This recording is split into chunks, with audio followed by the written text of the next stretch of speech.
ചേരരാജാക്കന്മാരിൽ ആദ്യ രാജാവായ ഉദിയൻ ചേരലിൻ്റെ മകനാണ് നെടുംചേരലാതൻ. പിതാവ് മരണമടഞ്ഞതിനു ശേഷം നെടുംചേരലാതൻ ഭരണം ഏറ്റെടുത്തു.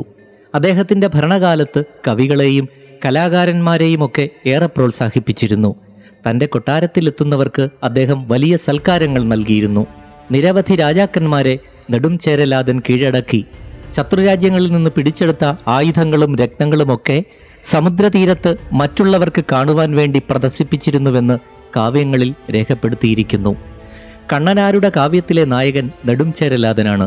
അക്കാലത്ത് എല്ലാ തൊഴിലുകളും ഒന്നുപോലെ മാന്യതയുള്ളതായിരുന്നു. ജാതീയമായ വേർതിരിവുകളൊന്നും അന്നുണ്ടായിരുന്നില്ല. വില്ല്, വാൾ, പരിച, കുന്തം ഇവയൊക്കെയായിരുന്നു യുദ്ധോപകരണങ്ങൾ. യുദ്ധത്തിൽ രാജാവ് തന്നെ സൈന്യത്തെ നയിക്കുവാൻ മുന്നിട്ടിറങ്ങി. ചേര സാമ്രാജ്യത്തിൻ്റെ ചരിത്ര ഏടുകളിൽ തിളങ്ങി നിൽക്കുന്നു നെടുംചേരലാതൻ എന്ന ചേരരാജാവ്.